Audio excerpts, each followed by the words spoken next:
Hello students, आज के इस वीडियो में मैं शिवनारायण पांडे आपको नॉन एलेलिक जीन इंटरेक्शन के बारे में बताऊंगा। इसके पहले हमने प्रीवियस वीडियो में आपको ग्रेगर जॉन मेंडल के आनुवंशिकता संबंधी 3 नियमों के बारे में बताया है। लॉ ऑफ डोमिनेंट, जिसे प्रभाविता का नियम कहते हैं, दूसरा लॉ ऑफ सेग्रीगेशन अथवा law of purity of gametes यानी पृथक्करण का नियम अथवा उसी को युग्मकों की शुद्धता का नियम कहते हैं। इसके बारे में भी हमने विभिन्न उदाहरणों के माध्यम से आपको बताया है।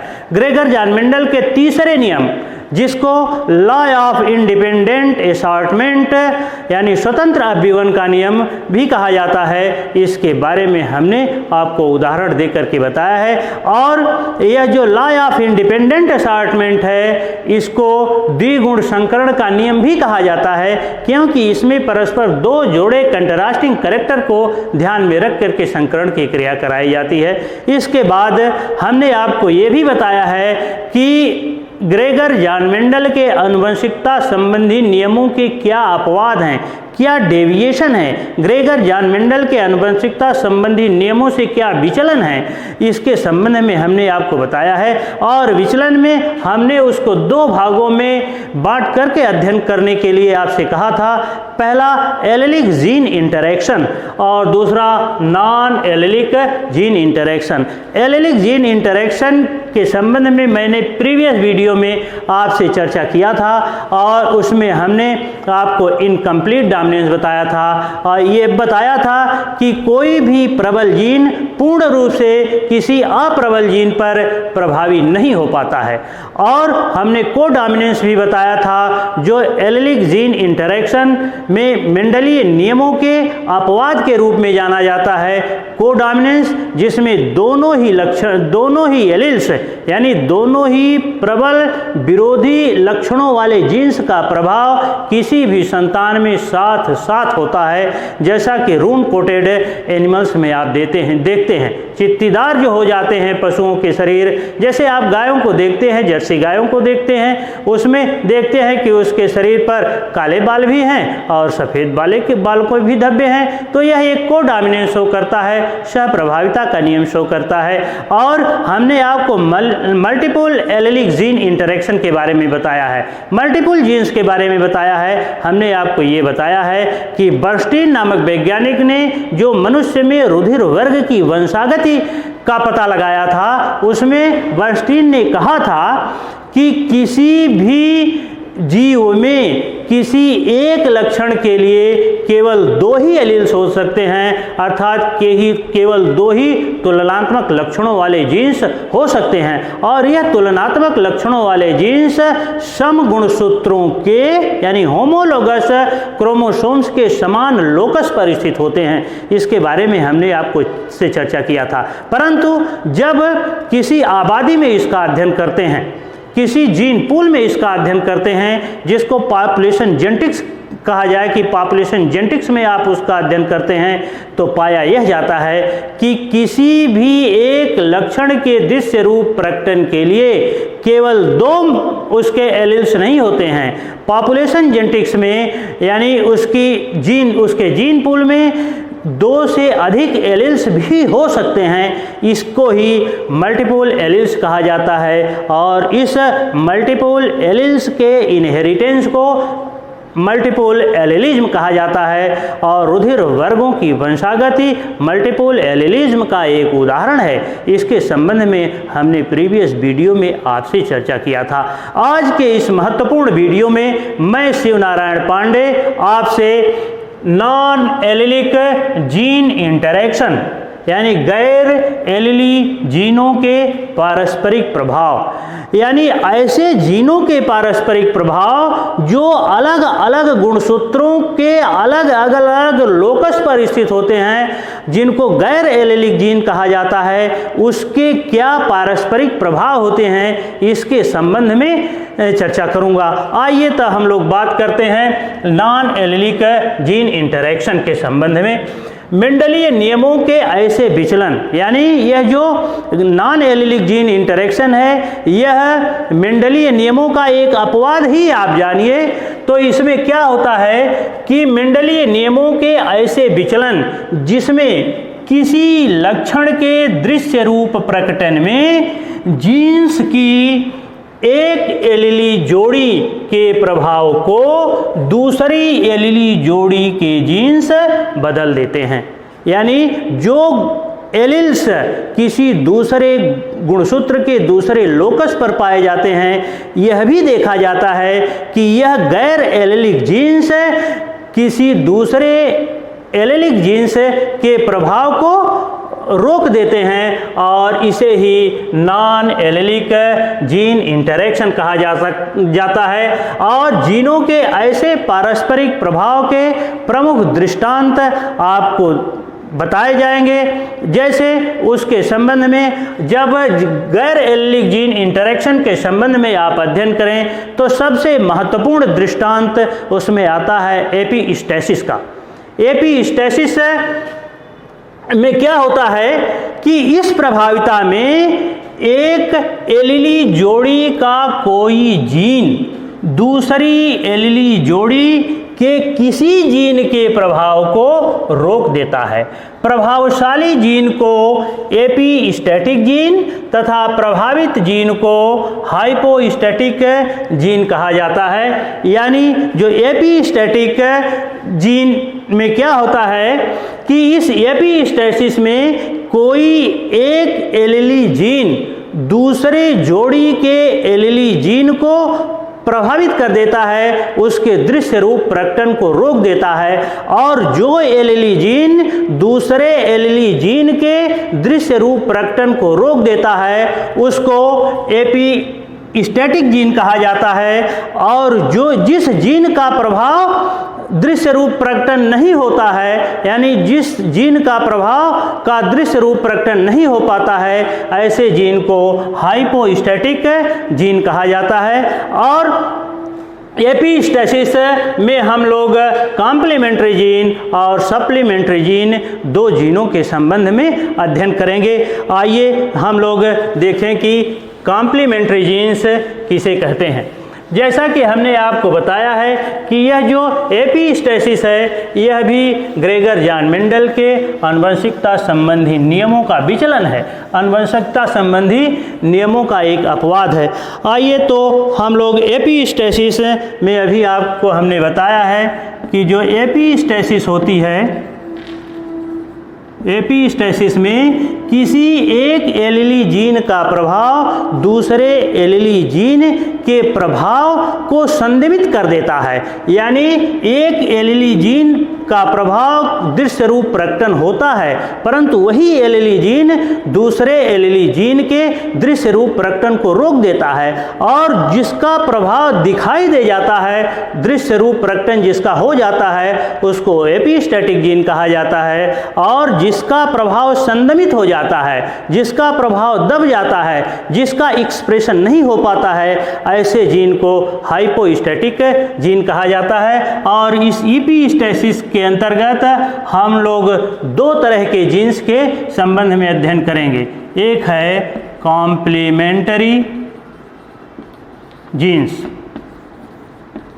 और दूसरा है सप्लीमेंट्री जीन्स।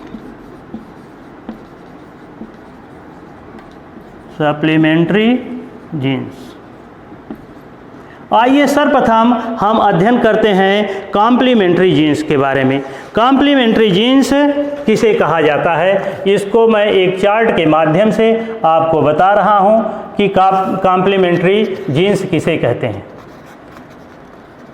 कॉम्प्लीमेंट्री जीन्स को हिंदी में संपूरक जीन्स कहा जाता है, संपूरक जीन्स कहते हैं। आइए हम संपूरक जीन्स के बारे में जानें, खूब विस्तृत इसका अध्ययन करें। कॉम्प्लीमेंट्री जीन्स अर्थात संपूरक जीन्स।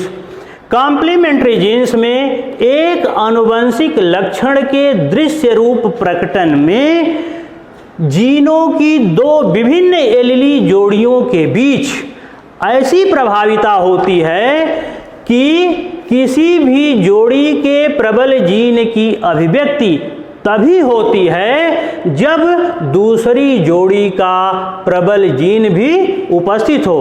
कहने का मतलब यह है कि जो गैर एलीलिक जीन्स होते हैं, इसमें एक एलीली जोड़ी के दृश्य रूप प्रकटन तभी होता है जब दूसरी जोड़ी का एलीलिक जीन्स भी उपस्थित हो, यानी उसका संपूरक जीन्स भी उपस्थित हो। इस तरह के जीन्स यानी कॉम्प्लीमेंट्री जीन्स के बारे में सर्वप्रथम बेटसन और पुनेट नामक वैज्ञानिक ने पता लगाया था। बेटसन और पुनेट नामक वैज्ञानिक ने सर्वप्रथम मीठी मटर, जिसको स्वीट पी और उसका वैज्ञानिक नाम है लेथाइरस ओडोरेटस, में उसका अध्ययन किया था। सर्वप्रथम बेटसन और पुनेट नामक वैज्ञानिकों ने मीठी मटर में फूलों के रंग का दृश्य रूप प्रकटन जीनों की दो विभिन्न एलीली जोड़ियों, जिसको कैपिटल सी स्मॉल सी तथा कैपिटल पी स्मॉल पी के नाम से प्रदर्शित किया उन्होंने, के नियंत्रण में होता है। फूलों का बैगनी रंग यानी फूलों का बैगनी रंग सफ़ेद रंग पर प्रभावी होता है। कैपिटल सी, जिसको प्रभावी जीन उन्होंने कहा, स्मॉल सी अप्रभावी जीन। इसी तरह से दूसरी एलीली जोड़ी का जो कैपिटल पी उन्होंने संकेत दिया, उसमें वह प्रबल जीन है और स्मॉल पी यह अप्रबल जीन है। कैपिटल सी स्मॉल सी तथा कैपिटल पी स्मॉल पी एलीली जोड़ियों के प्रबल जीन्स उपस्थित होते हैं तो बैगनी रंग के फूल खिलते हैं, अन्यथा फूल सफ़ेद होते हैं। कहने का मतलब यह है कि यह जो कॉम्प्लीमेंट्री जीन्स है, इसमें एक आनुवंशिक लक्षण के दृश्य रूप प्रकटन में जीनों की दो विभिन्न एलीली जोड़ियों के बीच ऐसी प्रभाविता होती है कि किसी भी जोड़ी के प्रबल जीन की अभिव्यक्ति तभी होती है जब दूसरी जोड़ी का प्रबल जीन भी उपस्थित हो, अन्यथा वह अप्रभावी हो जाता है, उसका दृश्य रूप प्रकटन नहीं होता है। यानी कहने का मतलब कि अगर इस जो एलीली जोड़ी में, जिसको कैपिटल सी स्मॉल सी से प्रदर्शित किया गया है, इसमें कैपिटल सी प्रबल जीन है और दूसरी एलीली जोड़ी में, जिसको कैपिटल पी स्मॉल पी से प्रदर्शित किया गया है, इसमें कैपिटल पी एक प्रबल जीन है, तो इसमें जब दोनों ही प्रबल जीन किसी भी संतान में, जब दोनों ही एलीली जोड़ियों के प्रबल जीन्स उपस्थित रहेंगे तभी उन लक्षणों का दृश्य रूप प्रकटन होगा, अन्यथा नहीं। इसको एक उदाहरण के माध्यम से हम लोग समझ सकते हैं। जैसे पुनेट और वेटसन नामक वैज्ञानिक ने क्या किया था, एक ऐसा मटर का पौधा यानी लेथाइरस ओडोरेटस जो स्वीट पी है उसका पौधा, जिसमें कि वाइट फ्लावर होते हैं, वाइट फ्लावर्ड उस प्लांट था, और जिसमें capital C small C, capital C small P, यानी एक ऐसा एलीलिक जीन था जिसमें एक प्रबल जीन था, दूसरा अप्रबल जीन था, और दूसरा ऐसा पौधा जिसमें पहली जोड़ी का जीन अप्रबल था और दूसरी जोड़ी का जीन प्रबल था। यानी उन्होंने क्या किया कि एक ऐसा पौधा लिया जिसमें एक एलीली जोड़ी का प्रबल जीन था लेकिन दूसरा अप्रबल जीन था, और दूसरा ऐसा पौधा उन्होंने लिया जिसमें पहली जोड़ी का जो जीन था वह अप्रबल जीन था और दूसरी गैर एलीली जोड़ी का जो जीन था वह प्रबल जीन था। जब उनके बीच उन्होंने संकरण कराया, तो आप जानते हैं कि जब किसी भी पौधे में फर्टिलाइजेशन होता है, सेक्सुअल फर्टिलाइजेशन होता है, यानी लैंगिक निषेचन होता है, तो उसके पहले युग्मक जनन की प्रक्रिया अवश्य होती है। तो यह जो युग्मक बने इसमें दोनों ही तरह के एलील्स आए और पहली पीढ़ी में जो संतानें उत्पन्न हुई उनमें पर्पल कलर के फ्लावर निकले। यानी यह जो पहली पीढ़ी में हाइब्रिड संतानें प्राप्त हुई उसमें दोनों ही तरह के जो एलीली जीन थे उसमें प्रबल और अप्रबल दोनों ही एलीली जोड़ियों के जीन्स थे। इसलिए वह जो फ्लावर उत्पन्न हुआ उस पौधे में, प्रथम पीढ़ी से प्राप्त पौधे में जो फ्लावर आया वह पर्पल कलर का आया।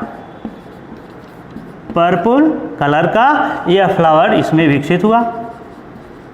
लेकिन उन्होंने क्या किया कि पहली पीढ़ी से प्राप्त संतानों में जब उन्होंने स्वनिषेचन होने दिया तो देखा कि दूसरी पीढ़ी के लिए स्वनिषेचन होने से पूर्व इसमें भी युग्मक जनन की प्रक्रिया हो रही है और कुल 4 तरह के युग्मक बन रहे हैं।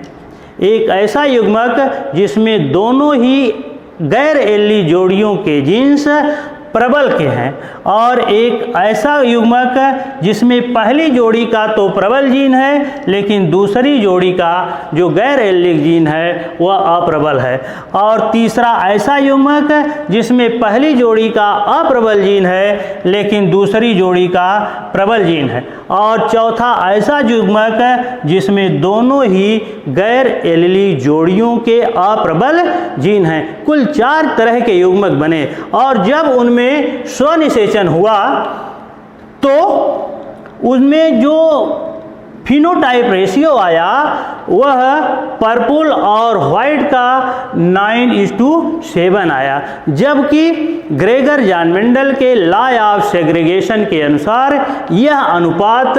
9:3:1 आना चाहिए था। क्यों कि इस ग्रेगर जॉन मेंडल में के लॉ ऑफ सेग्रीगेशन में जो अनुपात आते हैं वह 9:3:1 आते हैं, परंतु यह जो कॉम्प्लीमेंट्री जीन्स में इन गैर एलीलिक जीन इंटरेक्शन, जो गैर एलीलिक जीन के पारस्परिक प्रभाव से कुछ का दृश्य रूप प्रकटन संदमित हो गया परंतु कुछ का दृश्य रूप प्रकटन प्रभावी हुआ। इस तरह से इसमें जो अनुपात आया, फिनोटाइप रेशियो आई, वह 9:3:1 न आ करके 9:7 आ गई। यानी मेंडलीय नियमों से यह एक अपवाद हुआ, तो उसको इस चार्ट के माध्यम से आप समझ सकते हैं। उसमें क्या किया कि कैपिटल C और कैपिटल P जो दोनों प्रबल जीन थे, एक दूसरा गैमेट जो पहली जोड़ी में तो प्रबल जीन का गैर एलीलिक जीन प्रबल था लेकिन दूसरी जोड़ी का अप्रबल जीन था, तीसरा ऐसा गैमेट जिसमें पहली जोड़ी का तो अप्रबल जीन था लेकिन दूसरी जोड़ी का प्रबल जीन था, एक ऐसा चौथा ऐसा गैमेट जिसमें दोनों ही जोड़ियों के अप्रबल जीन थे। तो जब उनमें परस्पर स्वनिषेचन हुआ तो देखा गया कि 9 ऐसे फ्लावर उत्पन्न हुए, 9 ऐसे पौधे उत्पन्न हुए जिसमें कि पर्पल कलर के फ्लावर लगते हैं। 7 ऐसे पौधे उत्पन्न हुए जिसमें कि कुल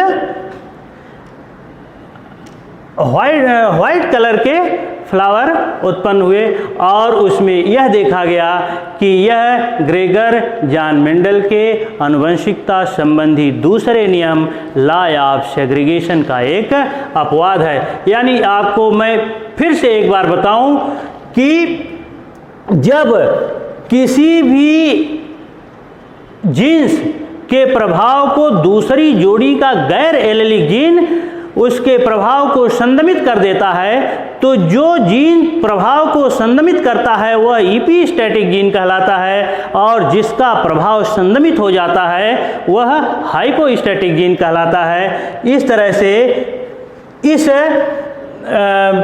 उदाहरण के माध्यम से हमने कॉम्प्लीमेंट्री जीन के बारे में समझा। अब एक हमने आपसे और भी चर्चा किया था कि मैं आपको एक ऐसा जीन जो सप्लीमेंट्री जीन है, सप्लीमेंट्री जीन है, इसके संबंध में चर्चा करेंगे हम लोग। आइए हम लोग चर्चा करते हैं सप्लीमेंट्री जीन्स के बारे में। सप्लीमेंट्री जीन्स में आप उदाहरण देते हैं कि एक कुछ ऐसे एलीलिक जीन्स होते हैं जिसमें एक जीन का प्रभाव तो दूसरे गैर एलीलिक जीन की अनुपस्थिति में होता है, परंतु दूसरे का प्रभाव उसकी अनुपस्थिति के बिना नहीं हो अनुपस्थिति के बिना नहीं हो पाता है। जैसे आप एक उदाहरण लीजिए, उदाहरण हम लोग लें कि देखिए सप्लीमेंट्री जीन को जिसको अनुपूरक जीन कहा जाता है, इसकी आनुवंशिकी में एक लक्षण का दृश्य रूप प्रकटन एलीली जीन्स के दो जोड़ियों के पारस्परिक प्रभाव से होता है। इसमें एक जोड़ी के प्रबल जीन की अभिव्यक्ति तो दूसरी जोड़ी के प्रबल जीन की उपस्थिति के बिना ही स्वतंत्र रूप से होती है, परंतु दूसरी जोड़ी के प्रबल जीन की अभिव्यक्ति पहली जोड़ी के प्रबल जीन की उपस्थिति में ही होती है। इसीलिए इसे सप्लीमेंट्री जीन्स कहा जाता है। इस प्रकार का जो उत्कृष्ट उदाहरण है यह चूहों और गिनी पिग्स के बालों के रंग में मिलता है। यानी इस प्रकार की आनुवंशिकी का उत्कृष्ट उदाहरण चूहों और गिनी पिग के बालों में मिलता है। इसमें एक जोड़ी के प्रबल जीन जिसको कैपिटल बी से प्रदर्शित किया के प्रभाव से बालों का भूरा रंग अर्थात एगोटी कलर, और सुप्त जीन जिसको स्मॉल बी के से प्रदर्शित किया जाए के प्रभाव से बालों का रंग काला होता है। बालों का रंग मिलेनिन रंगा पदार्थ के कारण होता है जो दूसरी जोड़ी के प्रबल जीन के प्रभाव से बनता है। अतः इस प्रबल जीन की अनुपस्थिति में मिलेनिन रंगा नहीं बनती है और ऐसा चूहा या गिनी पिग एल्बिनो यानी रंजकहीन कहलाता है। उसके शरीर का कलर और बालों का रंग रंजकहीन हो जाता है, सफ़ेद हो जाता है और वह एल्बिनो कहलाते हैं। इसमें इन्होंने क्या किया कि दो ऐसे चूहों में जिसमें एक चूहा तो दोनों ही जीन के लिए प्रबल था, उसमें दोनों ही उसमें जीन्स डोमिनेंट के थे, उसका ऐसे चूहों से उन्होंने संकरण कराया। जैसे यह भी एक इसमें बी जो यह प्रबल जीन है और दूसरे लक्षण का जो गैर एलीलिक जीन है वह भी प्रबल है। इसका संकरण उन्होंने ऐसे चूहों से कराया जिसमें दोनों ही गैर एलीलिक जीन्स सुप्त जीन हैं, अप्रबल जीन हैं। तो जब इसमें युग्मक जनन की प्रक्रिया हुई तो इसमें समान तरह के युग्मक बने, क्योंकि यह होमोगैमेटिक है और उसी तरह से इसमें भी यह भी होमोगैमेटिक है, समान तरह के युग्मक बने।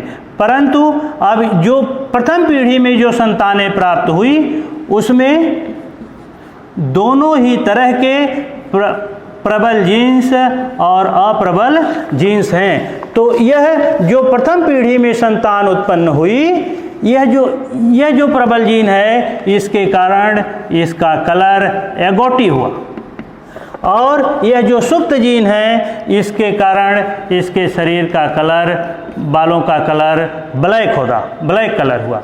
और लेकिन जो प्रथम पीढ़ी में संतान प्राप्त हुई उसमें दोनों ही तरह के एलीलिक जीन्स, गैर एलीलिक जीन्स, यह दोनों में प्रबल हैं, इसलिए इसके प्रभाव से जो प्रथम पीढ़ी में संतान हुई उसका भी कलर एगोटी हुआ, भूरा कलर हुआ। लेकिन जब इसमें दूसरी पीढ़ी के लिए स्वजनन होने लगा तो जो गैमेट्स बने वह कैपिटल बी कैपिटल सी, यानी दोनों ही गैर एलली जोड़ियों के लिए प्रबल जीन्स के गैमेट बने, और दूसरा जो गैमेट बना एक के लिए प्रबल लेकिन दूसरी गैर एलिक जोड़ी के लिए अप्रबल था। तीसरा जो गैमेट बना वह उसमें प्रथम जीन अप्रबल और दूसरा जीन प्रबल का था, लेकिन चौथा जो गैमेट बना उसमें दोनों ही अप्रबल जीन्स के थे।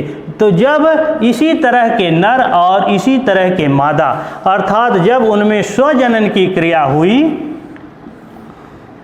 तो ग्रेगर जान मेंडल के लॉ ऑफ सेग्रीगेशन के अनुसार इसमें जो अनुपात आना चाहिए था वह 9 संबंधे 3 संबंधे 3 संबंधे 1 का आना चाहिए था। लेकिन जब इन युग्मकों के बीच परस्पर फर्टिलाइजेशन हुआ तो उनसे प्राप्त जो संतानें हुई उसमें 3 तरह के कलर वाले गिनी पिग अथवा चूहे उत्पन्न हुए, और उसमें जो एगोटी कलर के चूहे उत्पन्न हुए, एगोटी कलर, ब्लैक कलर और एल्बिनो कलर के जो चूहे उत्पन्न हुए वो हुआ 9 संबंधे 3 संबंधे 4, यानी इनका जो फिनोटाइप रेशियो आया वह 9 संबंधे 3 संबंधे 4 आया, जैसा कि इस चार्ट के माध्यम से आप देख रहे हैं। इस चार्ट में हमने आपको आपकी सुविधा के लिए इसको दिखाया है। जो लाल कलर हमने दिखाया है वह सभी एगोटी कलर के हैं, भूरे कलर के हैं, और जो हमने नीला से लिखा है वह एल्बिनो है 4, और यह 3 जो संतानें हुई इसमें यह ब्लैक कलर की हुई, और इस तरह से उनका दृश्य रूप प्रकटन एगोटी, ब्लैक और एल्बिनो का दृश्य रूप प्रकटन 9 संबंधे 3 संबंधे 4 के अनुपात में आया। इसमें आप यह देख रहे हैं कि यह जो आप देखे हैं कि एक जोड़ी का यह प्रबल जीन, इसकी उपस्थिति में दूसरी जोड़ी का प्रभाव तो संदमित हो जाता है, दूसरे प्रभाव का इसकी अनुपस्थिति में भी यह उसका प्रबल जीन दृश्य रूप प्रकटन होता है, लेकिन दूसरे वाले के अनुपस्थिति में इसका दृश्य रूप प्रकटन नहीं हो पाता है। इस तरह से यह जो सप्लीमेंट्री जीन्स हैं इसके संबंध में हमने आपको उदाहरण के माध्यम से बताया।